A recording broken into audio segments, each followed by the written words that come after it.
청취자 여러분 안녕하십니까. YTN 라디오 수도권 투데이의 장원석입니다. 오늘 선정한 이슈는 어린이집 사건 사고입니다. 햇빛 아래서 5분도 서 있기 힘든 여름날인데요. 승합차 안에서 7시간이나 갇혀있다가 목숨을 잃은 4살 아이의 사연을 듣고 온 사회가 충격에 빠졌죠. 그리고 어제는 또 11개월 된 아이가 어린이집에서 숨졌습니다. 보육교사의 학대가 의심되는 CCTV 영상도 있었는데요. 무엇부터 잘못됐고 어떤 점을 개선해야 할지 잠시 뒤 일부 투데이 포커스에서는 이승하 중앙대 유아교육학과 교수 연결해서 이야기 나눠보겠습니다. 이어서 2부에서는 수도권 사람들 김일환 리포터와 수도권 현장의 목소리를 들어보고요. 수도권 행정탐방 인천광역시 소식까지 전해드리겠습니다. 전국에 폭염특보가 내려진 가운데 오늘도 몹시 더운 날씨가 이어집니다. 주말부터는 전국적으로 기온이 1, 2도 정도 더 오르겠습니다. 게다가 안정적인 대기 탓에 영남 지방은 지금 미세먼지 농도가 높아서 주의가 필요합니다. 오늘 낮 기온은 서울 34도, 대전 35도, 광주가 36도, 대구는 38도까지 오르겠습니다. 2018년 7월 20일 YTN 라디오 수도권 투데이 지금 시작합니다.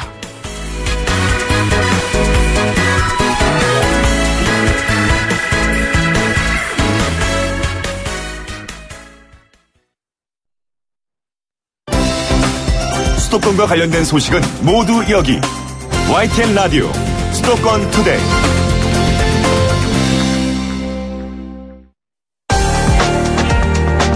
투데이 포커스. 이번 주에 안타까운 사연이 연이어 들려왔습니다. 지난 17일에는 경기도 동두천에서 4살 어린이가 어린이집 통학 차량에 7시간이나 방치되면서 목숨을 잃은 사건이 있었죠. 그리고 그 다음 날인 18일에는 서울 화곡동의 한 어린이집에서 11개월 된 아이가 숨졌습니다. 경찰이 보육교사의 학대로 추정되는 정황이 담긴 CCTV 영상을 확보했다고 밝혔는데요. 잊을만 하면 들려오는 어린이집 사망사고 소식, 근본적인 원인은 무엇일까요? 이승하 중앙대 유아교육학과 교수 연결해서 이야기 나눠보겠습니다. 이 교수님 안녕하십니까? 예, 안녕하십니까?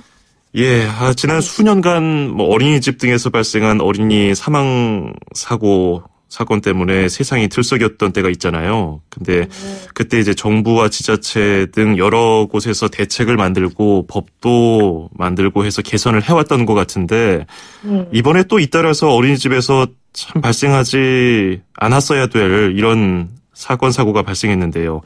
1년에 이런 일들 전문가로서 어떻게 보고 계시는지요? 예, 이것이 항상 이제 해마다 반복되는 사건인데요. 예. 이런 데는 여러 가지 요인이 있겠습니다. 일단 가장 우선적인 것은 이제 교사나 기관의 성인들의 관리 감독 소홀이나 책임감 부족들이 이제 얘기가 되고, 가장 많이 대두되는 것은 이제 교사의 개인적인 윤리의식 부재라던가 이런 것이 있지만, 또한 그 제도적인 문제 이런 것들도 복합된 문제라고 보여집니다. 그렇군요. 전반적인 문제점에 대해서 지적을 해주셨는데 교수님 지금 전화 상태가 좋지 않아서 다시 한번 연락을 하겠습니다. 잠시만 기다려주시고요. 예. 예, 청취자 여러분께도 양해 말씀드리겠습니다. 어린이들이 이제 어린이집에서 통학 차량에서 또 방치되면서 숨졌고 이런 것들은 이게 어떻게 설명해야 될까요? 제도적인 문제라고 봐야 될지 아니면 우리 사회적인 전반적인 시스템을 다시 고쳐야 되는 그런 지적 여러 가지 얘기가 나오고 있는데요. 오늘 전문가와 얘기를 나눠보겠습니다. 교수님 연결됐죠? 예, 다시 말씀 나눠보겠습니다. 네. 그 화곡동 어린이집에서 발생한 사건의 경우는 경찰에 따르면 보육교사가 아이를 짓누르는 듯한 장면이 CCTV에 포착됐다는 거잖아요. 그래서 네네. 긴급 체포를 하고서 구속영장을 지금 신청한 상태인데 네. 글쎄요. 어린이 보육교사는 이렇게 진술을 했어요. 아이가 잠을 자지 않아서 잠을 재우기 위해서 했다고 하는데 글쎄요. 이게 신빙성이 있는 진술일까요? 사실 이 진술만을 들었을 때는 사실 상식적으로 이해가 되지 않습니다. 예. 이것은 보육 지식과 전문성 부족으로밖에 보이지 않고요. 그리고 보육교사 개인적 자질 또한 의심이 되는 진술이라고 생각합니다. 예. 교수님 수화기를 좀 가까이 대고서 말씀 부탁드리겠습니다. 예. 괜찮으신가요 이제? 네네네. 훨씬 낫네요. 예. 그렇죠. 지금 이 진술만으로 봤을 때는 도무지 누가 들어도 이해가 가지 않는 말이에요. 돌도 지나지 않은 11개월 된 아이를 엎드리게 하고 성인의 몸으로 눌렀다는 것 자체가 그냥 학대라고밖에 볼 수가 없는 것 같은데요. 네네. 이 어른의 몸으로 눌렀다는 것은 명백한 학대입니다. 신체적 학대에 속하죠. 네. 네, 그리고 이 구급대원이 도착했을 때 그 토사물이 나왔다고 얘기를 했는데요.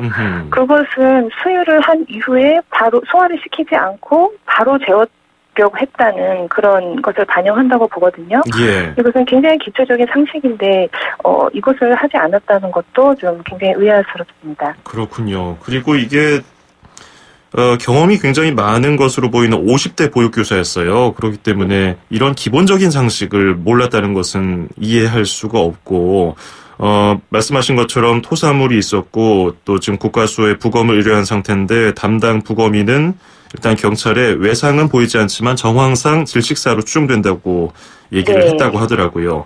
네. 게다가 신고도 좀 늦었어요. 한 3시간 정도 네. 늦게 신고가 된 것으로 알려져 있는데, 아이가 방치됐다는 것, 그러니까 사망한 채로 방치된 것은 아니냐라는 의혹도 나오고 있는데 이렇게 공백이 생긴 것은 어떻게 좀 보고 계십니까? 아직 사실 이 부분은 그 조사 결과가 구체적으로 나오지 않은 상황이라 예. 객관적으로 말씀드리긴 어렵고 제가 이제 개인적인 견해를 말씀드리자면 2가지 가능성이 있겠죠. 첫 번째는 정말 그 진술한 대로 몰라 정말 수유를 한 이후에 재우기 위해서만 했고 예. 몰랐다라고 할 수 있는 가능성이 하나가 있고 두 번째는 정말 교사로서 이런 일은 없기를 바라지만 알았는데도 두려움에 이제 신고 시기를 늦췄다는 가능성도 있죠. 물론 지금 계속 수사가 진행 중이고요. 경찰이 구속영장을 신청한 상태이기 때문에 정확한 것은 수사가 진행돼봐야 알 것 같고요. 네.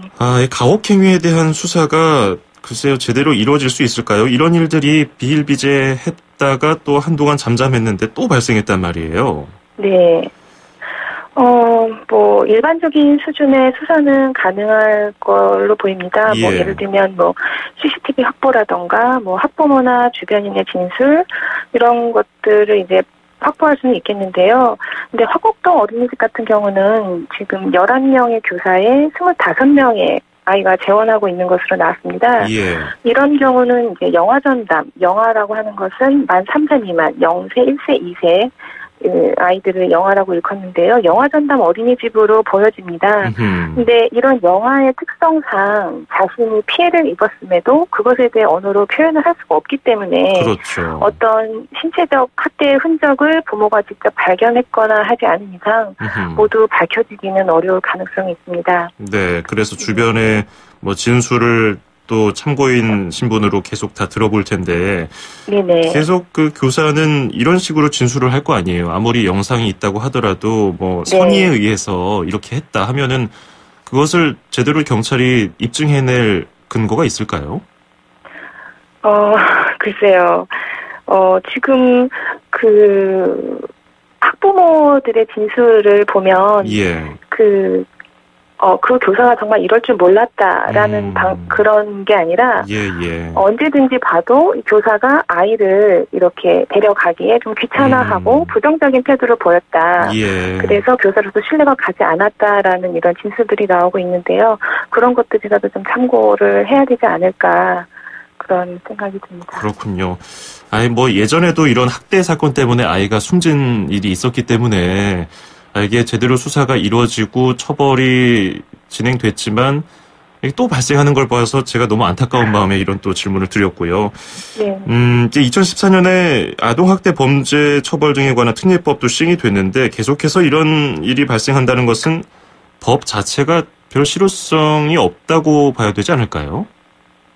네, 그렇게 생각하실 수도 있고, 사실 근데 이제 법이 제정되고 시행됐다는 것은 그만큼 이제 이 건에 대한 사회적 인식이나 우려가 높아졌다는 것을 반영합니다. 예. 그런데 이제 법이 생겨도 왜 이런 사건이 계속 나는가, 그랬을 때 우리가 소용이 있다 없다라고 말하기 전에, 이러한 이 하나의 법으로 시행될 수 없는 많은 부분들을 고려해야 된다고 저는 생각을 합니다. 그래서 동두천 사건 같은 경우든지 이제 화곡동 어린이집 모두 이제 개인적인 교사 차원의 부족함이라든가 문제가 있겠죠. 예. 그런데 딱 이 자체만 얘기보다는 이 특례법이라는 것이 아동학대 범죄 처벌 등에 관한 특례법이잖아요. 예. 그래서 처벌이 강해진다고 해서 반드시 학대가 예방되는 것과 직결되지는 않거든요. 아하. 그래서 가장 사실 강력한 대책은 처벌이 아닌 예방인데 이거는 성인들이 여러 관심이나 제도 그리고 비용을 들여서 보안 장치를 마련할 수 있는데 가장 안타까운 것이 이것이 비용의 문제를 귀결이 되고 현실적 문제가 여러 이제 입장이 있다 보니까 안타까운 상황들이 자꾸 발생하고 영유아가 희생이 되는 이런 상황들이라고 생각합니다. 예, 말씀하신 것처럼 이번 사고로 인해서 다른 선량한 보육교사들에게도 좋지 않은 영향을 미치지 않을까 이런 우려도 있어요. 근데 그렇다고 하더라도 보육교사 개인의 문제로 치부하기에는 이게 아이들의 목숨을 잃은 문제이기 때문에 좀 어느 것과도 비교하기가 어려운 문제가 아닌가 싶긴 합니다. 방금 언급해 주신 것처럼 법에서 놓치고 있는 부분, 예방적인 부분이거든요. 그러면 지금 가장 예전부터 지적되고 있는 것이 교사 한 명당 돌봐야 하는 아이들이 너무 많은 게 문제가 아니냐 이런 지적이 있는데 이건 어떻게 보시는지요? 좀 나아지고 있나요? 예, 이게 이렇게 계속 지속적으로 이제 지적받고 있는 이제 문제인데 예. 이것도 하나의 요인 중에 하나라고 볼 수 있어요. 이게 전부라고 볼 수는 없고 이제 보육의 질을 결정하는 가장 이제 여러 요인 중에 하나가 이제 교사 대 유아 비율인데요. 그 비율이 아무래도 높아지면은 영유아와 이제 질적인 상호작용이 불가능해지기 때문에 그렇게 하는데 이제 OECD 국가의 이제 교사 대 영유아 비율이 평균 1대 13.6입니다. 그러니까 교사 한 명이 13명 정도의 유아를 보고 있는데 우리나라는 이제 17.5입니다. 그러니까 17명 정도의 아이를 보고 있어서 OECD 평균보다 약간 높은 편에 속합니다. 그래서 그 교사 대 유아의 비율이 높아지게 되면 아무래도 돌봐야 하는 아이의 수가 많아지게 될수록 교사의 어떤 직무 스트레스가 높아지게 되고 이런 직무 스트레스는 아동 학대를 발생시킬 수 있는 잠재적 요인 중에 하나로 들고 있습니다. 그래서 이 교사 대 아이의 비율이 자꾸만 언급되는 것이죠. 예. 그 유아교육학계에서도 이제 전문가들이 간담회도 열고 세미나도 하면서 왜 도대체 이런 일들이 계속 발생하는가 연구를 계속해서 하실 거 아니에요. 예, 거기서 여러 가지 원인이 지적되고 있겠지만은 방금 얘기했던 1인당 교육교사 한 명당 아이들 수가 너무 많다는 것, 그거 외에도 어떤 것들이 언급이 되나요? 여러 가지가 있죠. 예. 그래서 이런 것 외에도 일단 크게 이제 제도적인 문제하고 교사 개인적인 문제로 볼 수 있는데요. 예. 방금 말씀드린 교사 대 영유아의 비율은 이제 제도적인 문제에 속하고요. 그렇죠. 또 제도적인 문제 또 다른 것은 항상 이제 언급되는 것이 교사의 복지나 이제 처우 문제하고 관련이 되죠. 그래서 아무래도 교육교사의 처우라든가 이런 복지 수준이 낮다 보니까 이분들이 이제 직업 만족도라던가 이런 것이 낮고 이직률도 높고요. 예. 그러면서 자기 직업에 대한 자긍심이라던가 그런 자부심도 낮게 될 수 있는 우려가 있고 이것이 결국 이제 아동 학대나 잘못된 보육으로 이어질 수가 있고요. 또 이제 개인적인 측면에서는 이것도 역시 제도적인 측면과 연결되긴 하는데 예. 보육교사의 어떤 자질이라던가 이런 데도 문제가 있습니다. 우리가 이 보육교사 양성은 조금 다양한 체계로 이루어지고 있어서 교육교사의 양성 체계에 따라서 보육교사의 교육 수준이라던가 질적 수준이 좀 달라지게 되죠. 이것도 역시 이제 제도적인 문제와 연결되는데 그렇게 됐을 때 교사로서 지켜야 할 이제 자질이라던가 책임감, 윤리적인 부분에서 교육이 좀 부족해질 수 있습니다. 그러면 비교 대상으로 많이 삼는 유치원 교사 자격증처럼 좀 더 자격을 높여줌으로써 스스로 보육교사들의 자긍심도 높이고 그런 복지 수준도 더 높일 수 있는 그런 계기가 되지 않을까요? 지금 현재로서는 보육교사 문턱이 너무 낮다는 지적이 있어서요. 예, 그렇죠. 이게 좀 민감한 질문이긴 한데요. 예. 유치원 교사에 비해서 이제 보육교사는 다양한 경로를 통해 배출되고 있습니다. 유치원 교사는 이제 대학의 유아교육과를 전공해야만 자격을 부여받는 반면에 보육교사는 이제 1년 정도 일정한 보육 과목을 있으면 3급을 받을 수 있습니다. 예. 그래서 어떠한 일정 경력이 되면 2급, 1급으로 승급을 할 수 있는데요.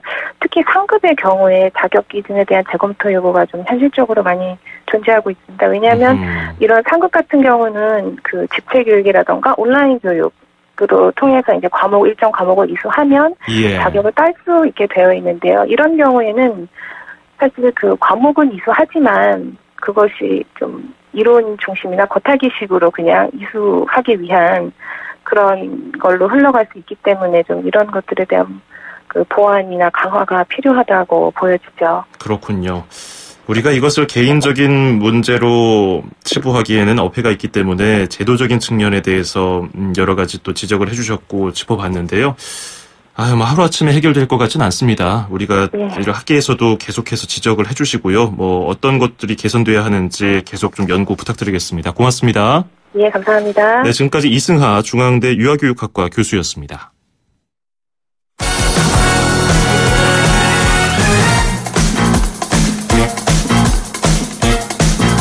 수도권 뉴스 브리핑입니다. 광화문 광장을 3.7배 넓히고 월대와 해태상 등을 복원하는 새로운 광화문 광장 조성 계획을 추진하는 과정에서 다양한 의견을 담아낼 광화문 시민위원회가 발족했습니다. 도시와 건축 분야 등의 전문가 50여 명과 시민대표 100명으로 구성된 광화문 시민위원회는 구체적인 실시 계획 수립과 운영 방안 마련 등 조성 과정 전반에 참여하게 됩니다. 앞서 서울시와 문화재청은 지난 4월 현재의 광장을 3.7배로 넓히고 일제강점기 때 훼손된 월대 등을 복원하는 내용의 새로운 광화문 광장 기본 계획을 발표했습니다. 서울시는 광화문 시민위원회를 중심으로 하반기부터 사회적 공론화 과정을 거친 뒤에 내년 말까지 설계를 마무리하고 2020년 1월 착공에 들어간다는 계획입니다. 인천시가 지역 경제조직 대표와 공사, 공단 관계자들이 참석한 가운데 사회적 경제기업 제품 우선 구매를 위한 업무 협약을 체결했습니다. 이번 업무 협약은 사회적 경제단체와 공공기관들이 함께 지역 기업 제품의 판로를 개척하기 위해서 마련됐습니다. 인천시는 이번 업무 협약에 따라서 지역 5개 공사, 공단과 함께 600여 개 사회적 경제기업 제품과 서비스를 올해 구매 예산 3% 내에서 구매하기로 했습니다. 인천시는 이 밖에도 지역 우수상품 박람회를 정기적으로 개최하는 등 업체들의 제품 판로 개척 확대에도 적극적인 도움을 줄 계획입니다.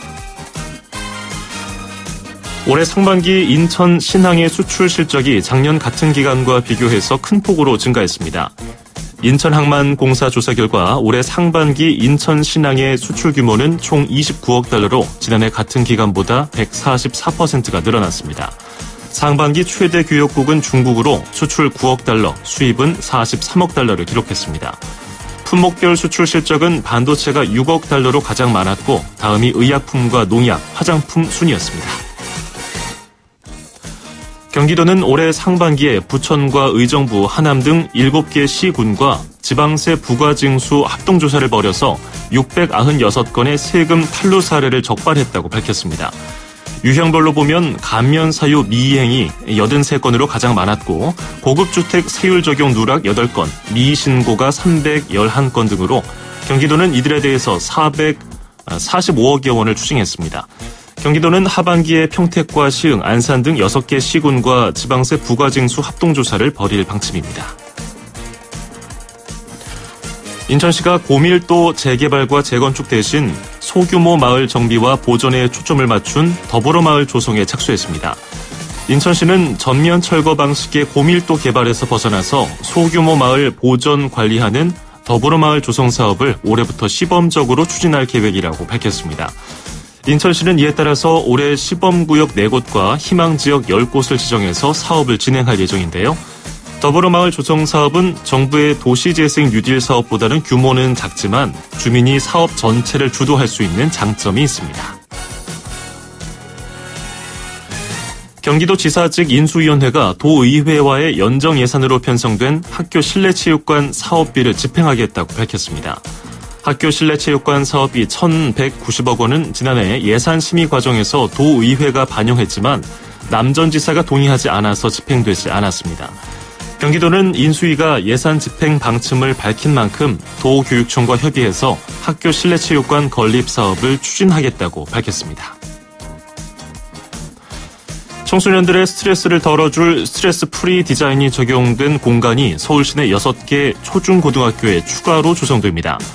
서울시는 초록우산 어린이재단과 손잡고 창신초등학교와 성내중학교 등 6개 학교에 연말까지 스트레스 프리 존을 조성할 계획이라고 밝혔습니다. 스트레스 프리존은 스트레스나 우울증 정도를 스스로 점검하고 그 결과에 따라서 휴식이나 치료, 또래 간 놀이 같은 적절한 대처 방안을 체험할 수 있는 공간입니다. 앞서 서울시는 2016년부터 신현중학교에서 스트레스 프리존을 시범 운영해서 실제로 학생들의 항 스트레스 지수가 향상되는 결과를 얻었습니다. 지금까지 수도권 뉴스 브리핑이었습니다.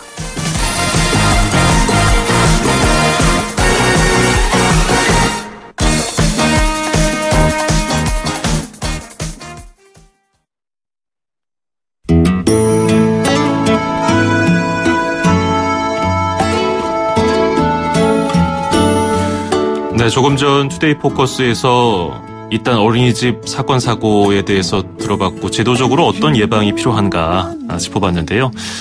참 안타까운 일들입니다. 우리 아이들이 하늘에서는 눈물 흘리지 않고 평온하길 빌겠습니다. 아이들의 명복을 빌면서 에릭 클랩튼의 Tears in Heaven 띄워드리고요. 1부 여기서 마무리하고 잠시 뒤 2부에서 뵙겠습니다.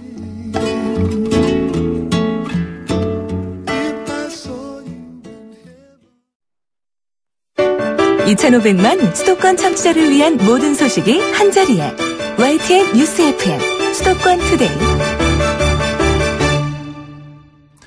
FM 94.5MHz YTN 라디오 수도권 투데이 듣고 계시고요. 저는 아나운서 장원석입니다. 2부에서는 수도권 사람들 김일환 리포터와 수도권 현장의 목소리를 들어보고요. 수도권 행정탐방 코너에서는 인천시 소식 전해드립니다. 2분 40초 뒤에 뵙죠. 음악과 수도권 뉴스가 한방에 수도권 전문 방송 수도권 투데이.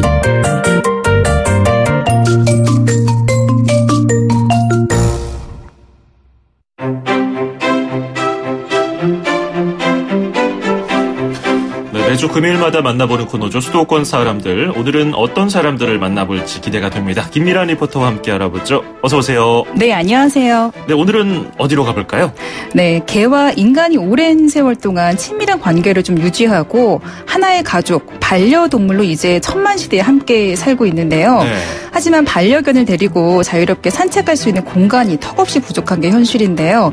지난 7월 2일 인천대공원에 인천시 최초로 반려동물 놀이터가 개방을 했습니다.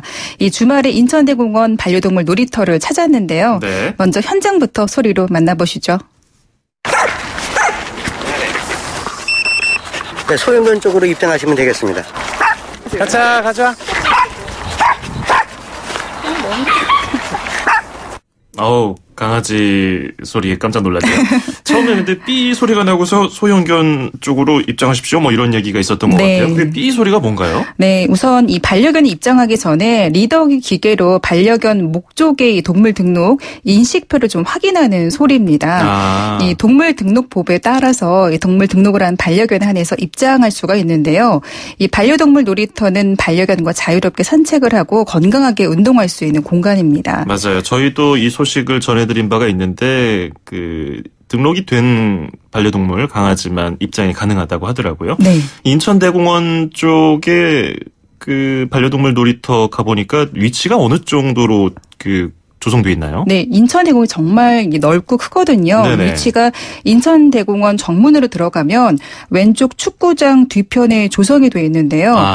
전체 면적의 3,823제곱미터로 좀 탁 트인 넓은 공간에 약 100여 마리의 반려견을 수용할 수가 있습니다. 네. 이 시설이 중대형견, 소형견 놀이터로 이렇게 분리가 각각 되어 있고요. 그늘막 같은 파라솔과 놀이시설, 또 시원한 물을 마실 수 있는 음수대도 마련이 되어 있는데요. 더 자세한 소개를 반려동물 놀이터 지킴이 백재만 씨에게 들어보시죠. 인천시에서 주최했고요. 인천대공원에서 운영하고 있고요. 반려견들이 길가에 답답한 곳에서 좀 해방시키고자 목줄을 풀고 반려견과 뛰어놀게끔 만든 시설입니다. 중대형, 소형 각 50마리씩 동시에 입장할 수가 있습니다. 중대형견은 1646제곱미터고요. 소형은 1962제곱미터고 따로 118제곱미터를 안전격리 공간으로 운영하고 있습니다. 이 놀이터 안에는 도구워크와 회전놀이 또는 도구폴, 터널 통과 4가지 놀이시설 등이 있습니다. 도그워크는 개와 같이 좁은 공간을 통과하면서 지능을 발전시킬 수 있는 기능을. 회전놀이는 개들이 끈을 물고 잡아당기면서 끈과 씨름을 한다고 보면 되겠습니다. 입장할 수 있는 동물들은 저희가 동물 등록을 확인하고 입장시키고 있어요. 맹견을 제외한 나머지 모든 견들이 입장할 수 있습니다. 놀이터를 이용하는 시간은 이용객이 많을 경우에 2시간으로 제한하고 있습니다. 도그워크나 도그풀 같은 것도 있고 비만 강아지들 살 빼는 장소로 괜찮을 것 같은데요. 입장할 수 있는 반려동물도 따로 있을 것 같아요. 네, 우선은 별도의 예약은 없고요. 예약 없이 이용이 무료로 가능한데요.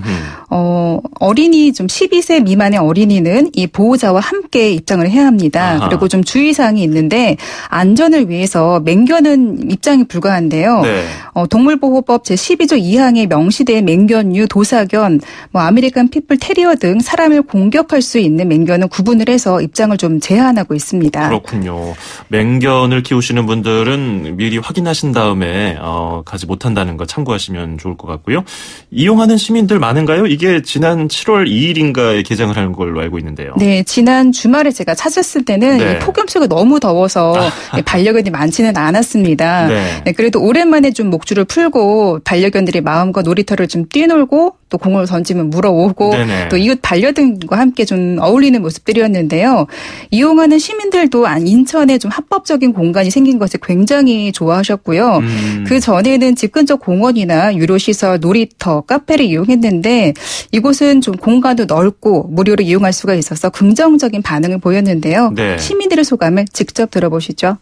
골든 리트리버예요. 대공원 산책 나왔다가 우연히 이렇게 보게 됐어요. 주변에 이런 데가 없잖아요. 이런 게 생겨서 너무 좋아. 말티즈 소형견 엘리랑 같이 왔고요. 소형견이랑 대형견 분리를 해서 위험 없이 그래도 잘 논 것 같아요. 다른 이제 반려견들이랑 교감하면서 같이 뛰어노는 모습이 좀 보기 좋은 것 같아요. 집 앞 그냥 공원 산책을 했는데 이제 줄 풀고 놀 수 있는 데를 찾다가 이렇게 온 거네요. 이제 애들도 자유롭게 놀 수 있고 그리고 같이 뛰어놀 수 있는 강아지들끼리 같이 놀 수 있는 공간도 필요한 것 같아서. 원래 다른 데 가면 돈을 내고 이렇게 이용을 하는데 여기는 또 무료잖아요. 충분히 놀 수 있는 시간이거든요. 근데 지금 더워서 친구들이 더 있으면 좋겠는데 더우니까 못 나오잖아요. 특히 대형견은 더 더워하거든요. 그래서 그늘막이나 이런 게 더 있으면 좋을 것 같아요. 수도가가 있잖아요. 분수대처럼 물이 밑에서 올라오는 게 있으면은 강아지들도 좋아할 것 같아요. 사모예드 차차랑 같이 왔는데 우리나라에도 이런 반려견들을 위한 놀이터가 이런 시설로 만들어질 수 있다는 거에 대해서는 굉장히 놀랐어요. 그리고 사설 업체에서도 입장료를 받고 이런 거기보다도 시설도 훨씬 더 좋고 체계적이고 되게 안전하게 돼 있는 것 같아서 긍정적인 생각밖에 없는 것 같습니다. 합법적으로 정해져 있는 게 생겼다는 것 자체가 제일 좋은 것 같습니다. 안에서도 견주분들이 좀 더 쉴 수 있는 공간이 많아졌으면 좋겠습니다. 말씀하신 것처럼 실제로 다른 곳에서는 장소도 협소하고 또 목줄도 해야 되고 다른 사람들 눈치도 봐야 되기 때문에 이렇게 강아지들이 뛰놀 수 있는 공간을 확보하기가 쉽지가 않은데 여기서는 편하기 때문에 많은 분들이 좋아하시는 것 같아요. 근데 다른 지자체에도 계속 생기고 있죠? 네, 지난해 농림축산식품부 좀 발표에 따르면 전국의 권역별로 16곳의 반려동물 놀이터가 있습니다. 네. 이 서울에도 4군데로 상암동에서 가까운 마포구, 하늘공원 내 반려동물 놀이터가 있고요. 광진구, 동작구, 해등로에서도 각각 마련이 돼 있는데요. 지난 7월 8일 안양 석수동에는 전국 최대 규모의 반려동물 놀이터가 개방을 했고요. 이 동물 복지를 위해서 조성 사업이 권역별로 이루어지고 있습니다. 그렇군요. 반려동물 놀이터를 이용할 때 조심해야 될 점도 있을 것 같아요. 네, 놀이터 안이나 인천대공원에는 쓰레기통이 없습니다. 그래서 배변 봉투를 꼭 지참하셔야 되고요. 음식물 반입이 안 됩니다. 좀 음식 냄새로 다른 반려견을 흥분시킬 수 있기 때문에 삼가해야 하는데요. 이용 시 유의사항을 관리 담당 백재환 씨에게 들어보시죠. 지금 현재로서는 입장할 때는 배변 봉투만 있으면 됩니다. 왜냐하면 음식은 반입이 안 되고 식수는 준비되어 있습니다. 입장할 때 12세 이하의 어린이는 보호자의 동반 시 입장이 가능하고 발전기 동물들은 입양을 시킬 수가 없습니다. 발전기 7일 후에야 입장을 할 수가 있습니다. 꼭 지켜주셔야 할 것 중에서 개가 계속해서 짖거나 흥분 상태일 때 관리자의 요구사항을 준수하지 않을 경우에는 저희가 강제 퇴장 조치를 취할 수도 있습니다. 그리고 혹시 반려견들끼리 마찰이 생길 경우에는 저희들이 운영하고 있는 안전격리 공간에다가 수용하고 견주님들과 상의하에 처리하고 있어요. 그런 거를 잘 지켜주시면은 좀 더 쾌적한 환경에서 애견들과 함께 뛰어놀 수 있는 자리가 되지 않을까 생각합니다. 네. 그러면 여기 등록된 반려동물만 입장할 수 있다고 했는데 네. 그 등록 자체에 대해서 실효성을 못 느끼는 분들도 계세요. 네, 좀 사람의 주민등록증처럼 동물 등록이 돼 있으면 쉽게 버릴 수가 없고요. 만약에 잃어버려도 다시 찾을 수가 있습니다. 동물보호법 12조 1항에 있는 의무사항인데요. 유기견 발생을 좀 예방하기 위한 방법입니다. 좀 견주도 반려동물을 입양할 때 이 동물에 대해서 최소한 책임지겠다는 사항인데요. 네. 이 반려견을 입양해서 30일 이내에 등록을 해야 하고요. 동물병원이나 시군구청에서 외장형이나 쌀알 만한 크기의 마이크로칩으로 내장할 수가 있습니다. 그렇군요. 네, 오늘은 지난 7월 2일에 열린 인천대공원 반려동물 놀이터에 대해서 알아봤습니다. 고맙습니다. 네, 감사합니다. 네, 지금까지 김미란 리포터였습니다. 서울, 경기, 인천, 찍고! 수도권 정부의 핵심이 바로 여기에 수도권 행정탐방. 수도권 행정탐방 금요일 순서 인천광역시로 떠나보겠습니다. 이정우 인천시 방송보도팀장 연결하겠습니다. 팀장님 안녕하세요. 안녕하세요. 네. 얼마 전에 또 좋은 소식이 들려왔네요. 인천시가 2020년 제53차 아시아개발은행 연차총회 국내 개최주로 선정됐다는 소식인데요. 여러 지자체가 선의의 경쟁을 펼쳤는데 이 아시아개발은행 연차총회에 대해서부터 소개 좀 해주세요. 네, 우선 아시아개발은행은 영어 약자로 보통 ADB라고 지칭하는데요. 네. ADB는 아시아 태평양 지역 개도국의 성장을 지원하기 위해서 1966년 설립한 개발은행인데요.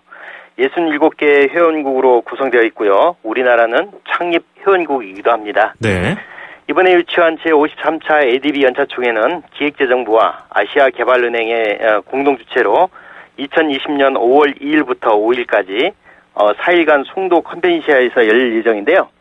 67개 회원국 정부 대표단, 국제금융기구 관계자, 학계 기업인 등 약 4천여 명이 참석하는 대규모 국제행사입니다.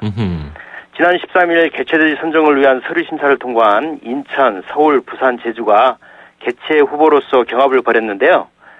개최지 선정 평가위원으로부터 인천시의 행사 지원 의지나 인천공항과 인접한 지리적인 이점, 행정지원 노하우 등에서 좋은 평가를 받아 2020년 최종 개최지로 선정된 것입니다. 그렇군요. 근데 이게 선정된 게 끝이 아니고 또 최종 결정을 위해서 절차가 남아있다면서요?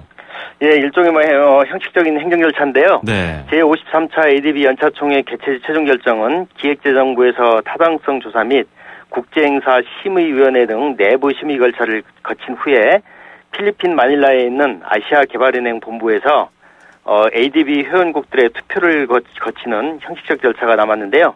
무난히 최종 확정될 것으로 예상하고 있습니다. 그렇군요. 준비가 잘 돼서 성공적으로 개최를 했으면 좋겠고요. 그리고 이번에 아시아개발은행 연차총회 개최 소식과 더불어서 송도 컨벤시아가 기존보다 2배로 커졌다고 하는데 이제 국제회의도 많이 유치하면서 마이스 산업이 활발하게 추진되고 있다고 하는데 이 소식도 전해주세요. 예, 지난 18일에 인천 송도 국제도시 내에 있는 송도 컨벤시아 2단계 확장 공사가 준공됐습니다. 면적으로 보면 당초 5만 2천여 평방미터에서 11만 7천여 평방미터로 확장됐다니까 대략 2배 이상으로 커진 것인데요. 네. 전시 규모도 450개 부스에서 900개 부스로 늘고 2,000명 이상을 동시에 수용할 수 있는 회의장 등이 갖춰져서 대형 국제회의도 유치가 가능하게 됐습니다. 이렇게 자신있게 시설을 확장하게 된 배경에는 그동안 인천시의 국제회의 유치 실적이 뒷받침이 된 것인데요. 지난해 기준으로 인천에서 국제회의가 66차례 개최됐는데요. 이는 세계 각국의 국제회의 개최 기록으로 보면 24위에 달하는 실적입니다. 인천은 최근 북미 비핵화 합의 등 서해 평화 협력 시대를 맞아 지정학적으로 매우 중요한 전환점에 있다고 볼 수 있겠는데요.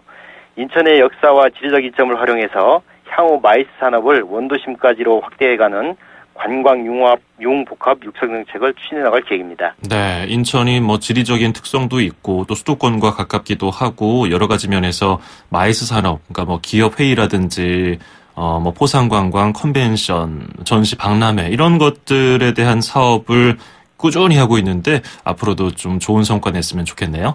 자, 그리고 올해 관광도시이기도 한 강화도의 한여름밤 문화제 여행 소식인데요. 강화 문화제 야행, 이게 제목입니다. 강화 문화제 야행이 열린다는 소식입니다.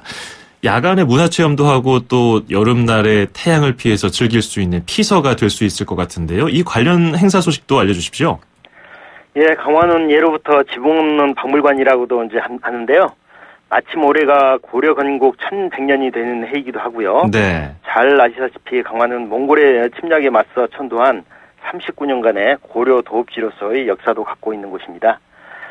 그래서 고려공지 등 역사의 흔적이 많은 곳인데요. 이런 문화재들을 야간에 개방하고 다양한 스토리와 함께 문화를 체험할 수 있는 강화 문화재 야행 행사가 오늘부터 내일까지 개최됩니다. 이번 행사는 문화재청 야행 공모 사업으로 강화가 선정되어 추진하게 된 것인데요. 네. 오늘과 내일 오후 6시부터 11시까지 야간에 진행된다는 점 참고하셔야 할 것 같습니다. 네, 오늘 여기까지 들어야겠습니다. 잘 들었습니다. 고맙습니다. 고맙습니다. 네, 지금까지 이정우 인천시 방송보도 팀장이었습니다. 7월 20일 금요일 수도권 투데이 여기서 마칩니다. 저는 월요일 아침 9시 10분에 뵙죠. 장원석이었습니다. 고맙습니다.